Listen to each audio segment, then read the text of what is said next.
Welcome back, New World. Sethphir here, and today we are going to be taking a look at, in my opinion, your top 5 priorities going into the open beta. And as you know, the open beta should be coming up here on September 9th. I think it will run for about 3 days and 17 hours, was about the calculation. Somebody correct me if I'm wrong down below. But it's a little bit closer to 4 days, not quite. So there's definitely going to be room for you to test some things. And for those of you who are maybe a bit lost and you're like, oh, I don't know how hard I want to go in leveling and things like that, I'm here to just kind of give out a basic layout of some things that I think that you should prioritize in the open beta, which may help you leading into the launch.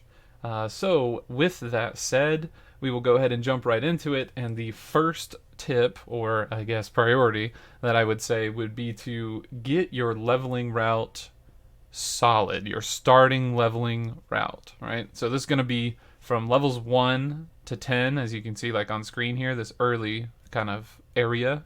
And so what you want to do is be able to get to your faction choice as quickly as possible.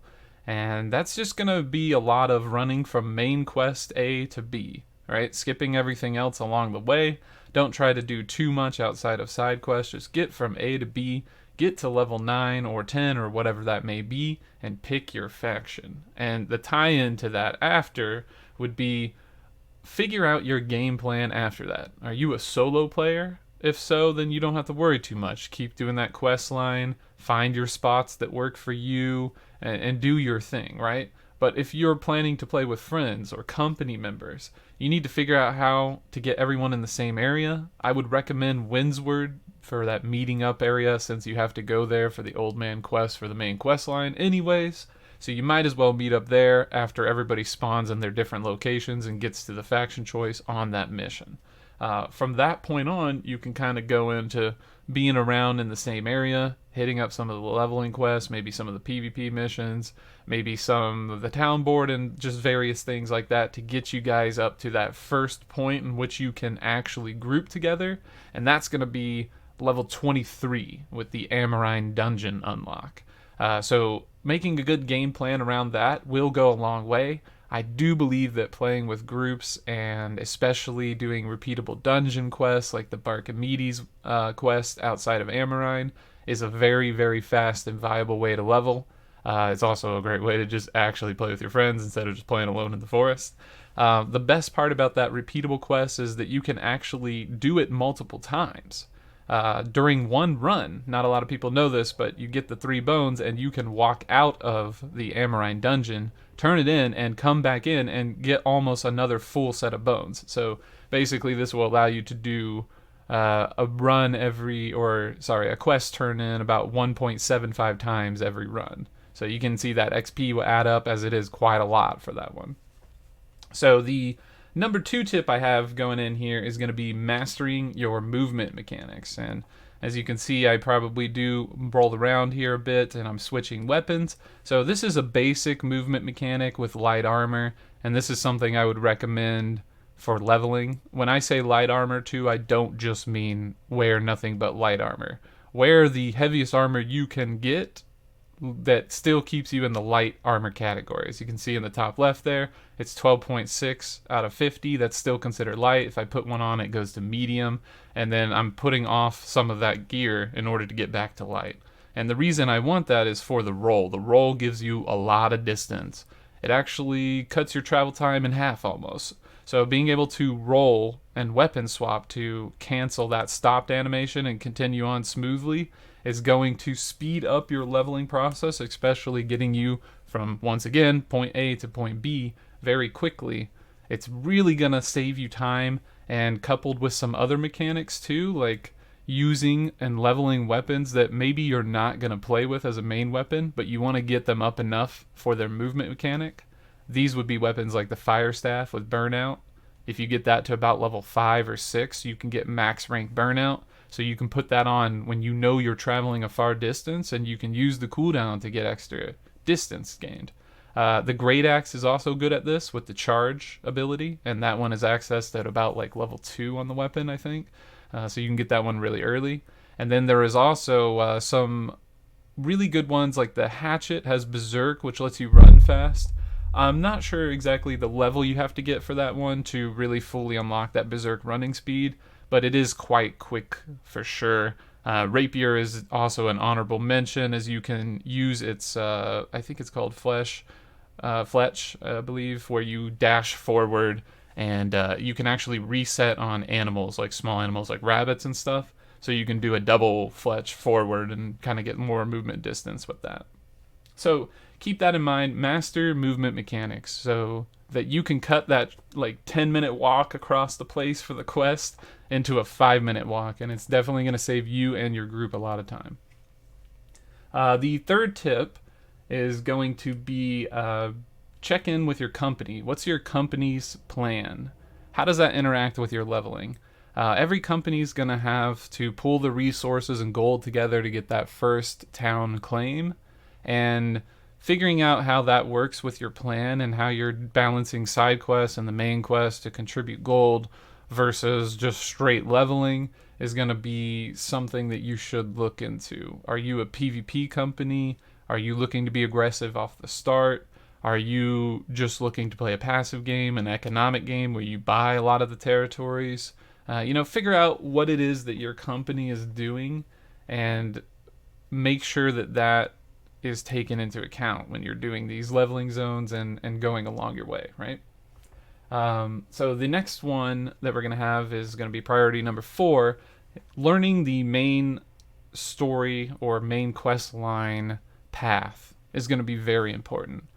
So there are a lot of points in the main story like path, right, even right here, where I get a little confused and I'm like, oh man, what was it? Okay, I need to kill this specific wolf. Okay, yeah, this is what I need to do, not this one, not this brown wolf. You see, I thought it was part of a quest because it was a town board quest, and it baited me, right? Like it tricked me out because I actually need howler wolf for the quest. So just kind of learn the in and outs of those. Make sure that you're knowing where you're going to be going next, I would say, because the main story quest takes you to a lot of different territories. It will make you run pretty much all over the map. And so if you're running all over the map, but you have quests that you know from town boards are in that area, then you're going to probably make a lot more XP by just knowing in advance where you're going, right? Getting those travel points is also going to be huge with this. So figuring out where these respawn shrines are or the fast travel shrines, that will also help quite a lot.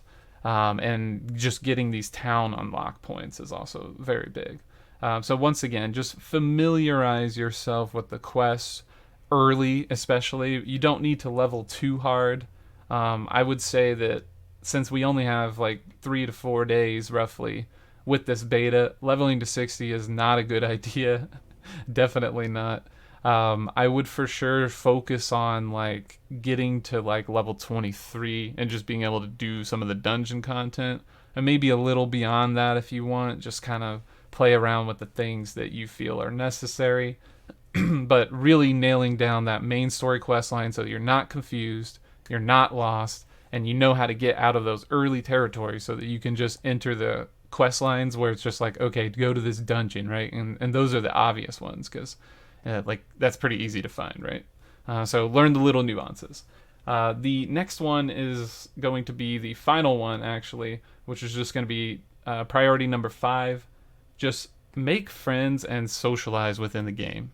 Like the server that you're on, do a practice of that. Having allies is great.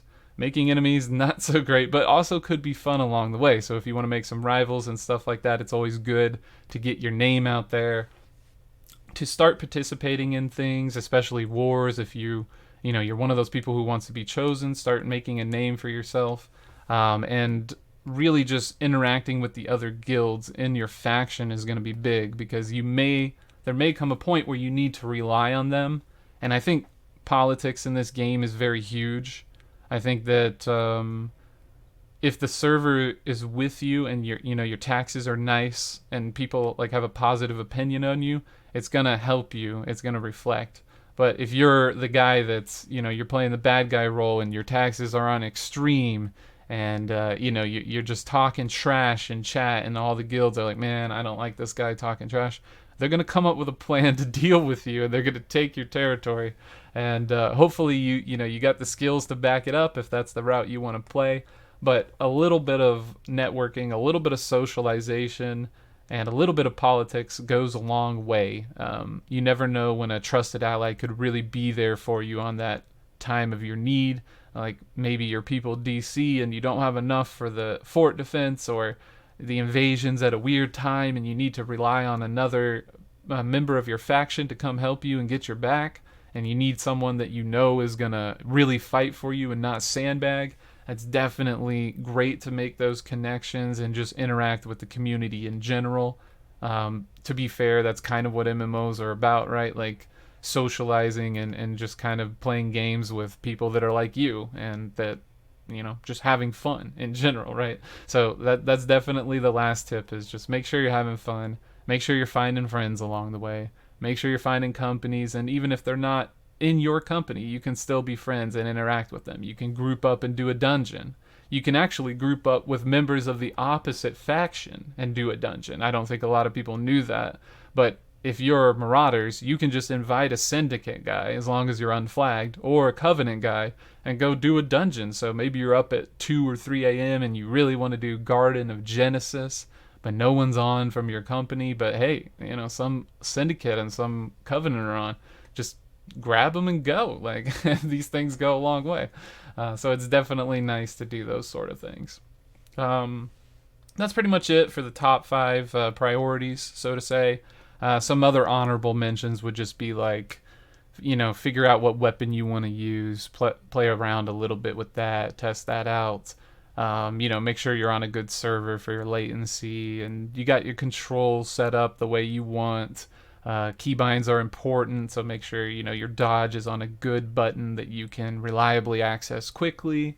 And just different things of that nature. Start planning out what profession you kind of want. Like, figure out where you want to go with that. And I got tons of guides to help with that sort of thing, so take a peek around the channel, and hopefully you like what you see. If you do, feel free to subscribe and hit the like button and subscribe, or the bell thing and all that stuff, so that you can just kind of be notified when we kind of update some different things. And we'll be doing a lot of open beta footage, so I'll be trying to record my personal 1 to whatever it is that I'm planning to do, and just kind of give you guys a POV of that and how I'm doing things. So hopefully that will help out as well.